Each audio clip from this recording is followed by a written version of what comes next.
Welcome to Speaking Holistically, the podcast that explores the power of alternative medicine, natural healing, and homeopathic solutions to help you achieve true wellness.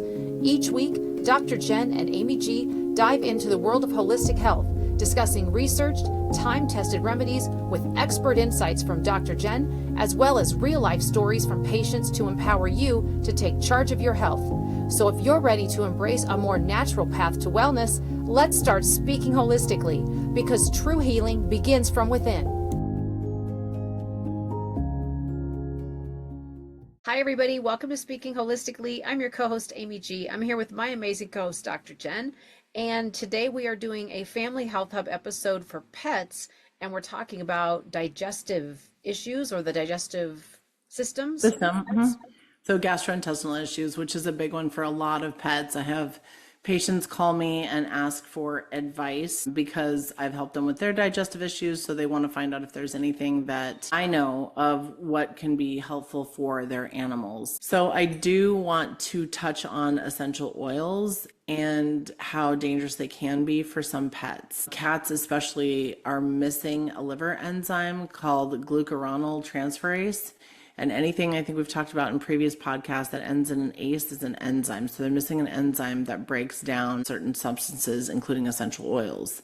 So the big ones for both cats and dogs is peppermint, tea tree, citrus, eucalyptus, and pine. Wintergreen, cinnamon, I could keep going, but those are the biggies. So I tend to tell people, try not to diffuse that too much around those animals. You can do a little bit maybe in your bedroom at night. They're like, well, my cat sleeps with me. I'm like, well, maybe not tonight, that sort of a thing. So you make sure that you're just careful with that because that can impact their entire nervous system. So now going on to the things we can do. One thing that I do with animals, cats are a little bit more finicky than the dogs are. Obviously, for those of you who own any cats or have any of them living in your home, yes, they tend to, no, I don't want that. And when I don't want it, I don't want it. And, you want to pet them and they don't want you petting them, they walk away. But then you don't want to pet them and they're rubbing up against you. They're just their own thing, right? So basically, apple cider vinegar can be amazing for the oral health and digestive health for those animals, for sure, for cats and dogs. And I usually tell people, change your water out once a day. And you're going to put a glug of apple cider vinegar in the new water every single morning. And it will revolutionize the oral health of those pets. It will revolutionize the gastrointestinal portion of their health. But the other thing that I see is because their gut is working better, it doesn't have as much yeast growth or whatever it is, their ears also, especially for dogs, don't stink like they used to. So it shifts and changes everything. And you don't have to put a ton. You can start off with a little bit and work them into it. When we first started doing that with our dog, I thought, oh, she's never going to go for this. And she went right for it and drank the entire bowl like she had never had water before. And I thought, holy cow. And her breath didn't smell so bad. And we always feed our animals a grain-free diet because they are carnivores. So that's what we do too. We gave raw meat. What now? We gave our cats have always had a 100% carnivore diet because that's their diet in nature.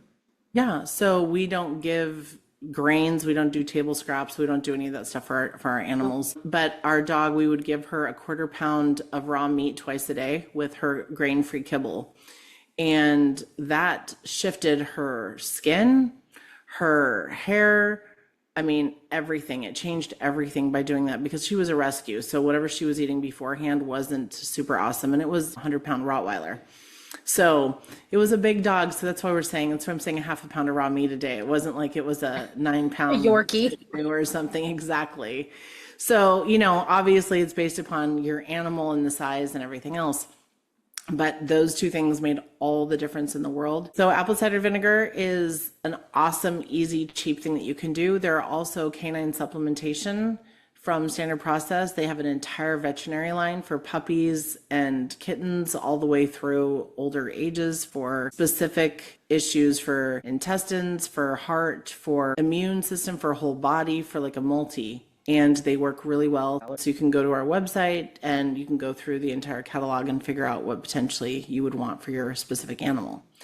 So that is a big one. Apple cider vinegar. We have talked about it before, but that is really, really helpful. I mean, if you're taking whole food supplements, it's not a bad idea for your animal to do so as well. So on top of apple cider vinegar being kind of the primary foundational thing that I would always do with animals, obviously dogs and cats are, carnivores. So giving them meat is and can be very important. So we've always given red meat to our dogs. And cats, when we had cats, we'd give them cans of tuna and sardines and stuff like that. And those oily foods basically can also help with their digestive tract. It helps lubricate their digestive tract to make it easier for them to pass the hairballs or fur balls. Well, I know about the line because we give both of our cats the VF Antranex just during the spring and summer months for allergies. They both present allergy symptoms, watery eyes and sneezing just like a person. And we just give them one each a day and they have no allergies and they feel normal. That you can tell they feel much better. And it's just for those certain number of months that they need it. And then they're back to when fall comes, they don't need it anymore. So the VF stands for veterinary formula. So that's something that people can look for when they're searching it. They have omegas, they have the Antranex, and cats tend to have more issues with their kidneys. And so Standard Process has an amazing kidney supplement for the cats as well. So, just taking care of the digestive tract is going to help take care of everything else. So feeding them the right foods. Are they carnivores? Yes. So feed them nothing that has grain in it if possible. That will make all the difference in the world and save you thousands of dollars at the vet. So if it's something easy like not feeding them grains, that's going to help their digestive tract. And their digestive tract is where all of the absorption occurs for all their nutrients. So if they have enough nutrients, generally they're going to stay pretty healthy. So a really quick comment I want to circle back just for a second on the ACV.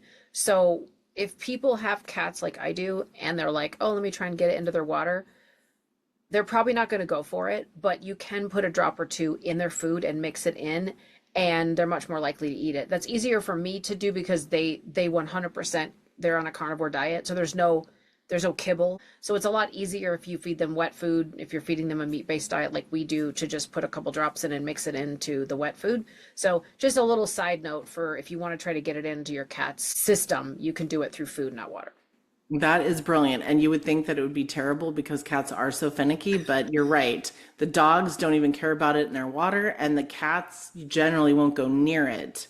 Right. And so putting it in their food, they tend to eat it and not have a problem, which I'm like, if somebody put apple cider vinegar in my food, I'd be like, peace out. I'm not doing this. I see Pete throw back, like a cup of it. Shot. Yeah. Yeah, exactly. And I'm just like, I can't.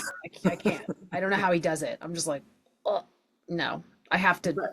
Yeah. But if your digestive system needs it, then it's one of those things like you're not even going to be bothered with the flavor of it or anything. So the other thing too with it and that concentration in the dog bowl is it's not going to damage the enamel. So that's something because it's very acidic. So people worry about that. But you will see a huge difference within a week or two of your animal's oral health, how their ears are, what they smell like even. You're not going to come into the house and smell animal anymore. It's pretty crazy how it changes the entire pH of their body. Yeah, I think about one of my friends that says that she knows her dog needs a bath when he starts smelling like Fritos. I'm like, that sounds lovely. You're like, no. So, but all of that happens from the inside out, just like with us. Yeah, that makes sense. Well, thank you, Dr. Jen, for your wisdom and knowledge as always. Thank you, everybody, for listening. If you haven't joined our school community before, we'll put the link in the show notes. You can also follow us on Facebook, Instagram, or subscribe to our YouTube channel. Until next time, everybody, bye-bye. That wraps up another episode of Speaking Holistically. Thank you for listening. We hope today's conversation gave you new insights and inspiration to take charge of your health. If you enjoyed this episode and want to hear more, be sure and join the Speaking Holistically school community by clicking the link in the show notes. There, you'll get access to daily podcast episodes, weekly live Q&As, educational content, and so much more. You can also connect with us on our Facebook page, follow us on Instagram, and subscribe to our YouTube channel. Until next time, be well, stay curious, and keep speaking holistically.